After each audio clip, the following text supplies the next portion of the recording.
Welcome to English Baba channel class 12 Hindi chapter 1 Aatm परिचय। और दिन जल्दी जल्दी ढलता है। आज हम करेंगे इसके क्वेश्चन आंसर, तो जल्दी से वीडियो को लाइक कर दो।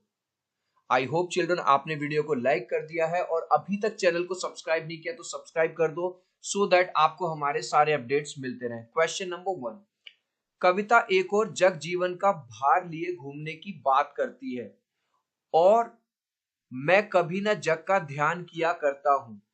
विपरीत से लगते इन कथनों का क्या आशय है?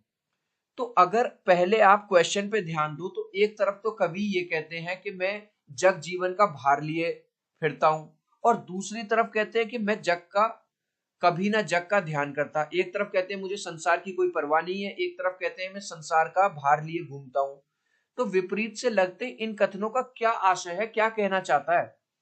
इन पंक्तियों में विरोधाभास है। चिल्ड्रन ऑक्सीमोरन बोलते हैं इंग्लिश में। विरोधाभास मतलब जब दो कथन ऐसे आ जाएं जो दोनों एक दूसरे को काटे, तो इन पंक्तियों में क्या है? विरोधाभास है।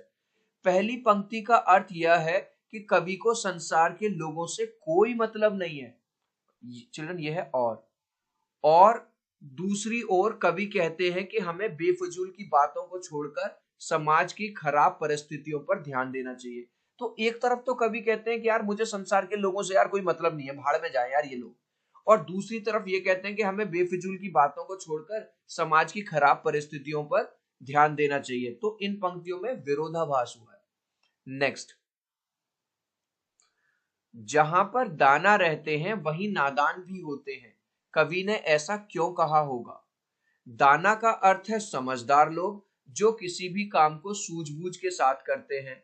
इसके विपरीत नादान मतलब नासमझ लोग जो किसी भी काम को जल्दबाजी में या बिना सोचे समझे करते हैं।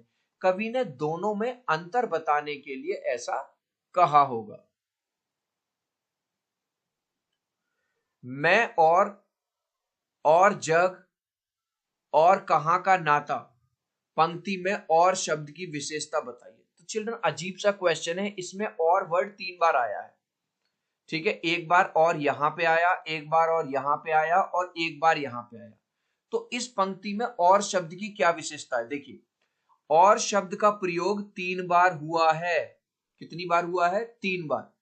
पहले और में कवि अपने आप को आम आदमी से अलग बताता है। तो पहले मैं और, तो पहले और में क्या कह रहा है कि भाई मैं आम आदमी जैसा नहीं हूं, मैं अलग हूं, मैं स्पेशल हूं। दूसरे और का प्रयोग में संसार की विशेषता बताई गई है। और जग, जग माने संसार, तो दूसरे ओर में कवि क्या कह रहा है? संसार की विशेषता बता रहा है। तीसरे और का प्रयोग कवि ने यह बताने के लिए किया है कि संसार और कवि में कोई संबंध नहीं है। ठीक है, कहां का नाता, कह रहा है भाई मेरा तुमसे कोई नाता नहीं है, मेरा तुमसे कोई संबंध नहीं है। तो तीसरे और का प्रयोग कवि ने यह बताने के लिए किया है कि संसार का और कवि का कोई भी संबंध नहीं है। चिल्ड्रन अभी तक इस वीडियो को एक लाइक नहीं किया तो यार प्लीज एक लाइक कर देना। बहुत मेहनत लगती है ऐसा वीडियो बनाने में, 3 तक काउंट करूंगा, प्लीज वीडियो लाइक कर देना। 1 2 3। आई होप चिल्ड्रन आपने वीडियो को लाइक कर दिया है।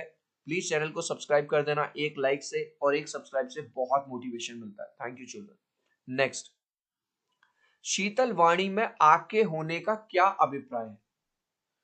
देखो, शीतल का अर्थ है ठंडा और आग का अर्थ है गर्म। बोलो यस और नो। शीतल मतलब कोल्ड और आग मतलब फायर, फायर मतलब गर्मी निकलती है।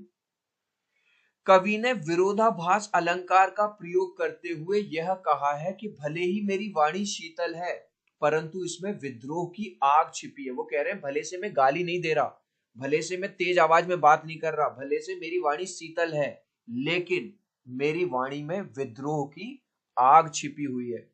नेक्स्ट, बच्चे किस बात की आशा में नीड़ों से झांक रहे होंगे? चिल्ड्रन बच्चों का मतलब है चिड़िया के बच्चे और नीड़ों का मतलब है घोंसले से। तो बच्चे किस आशा में नीड़ों से झांक रहे होंगे?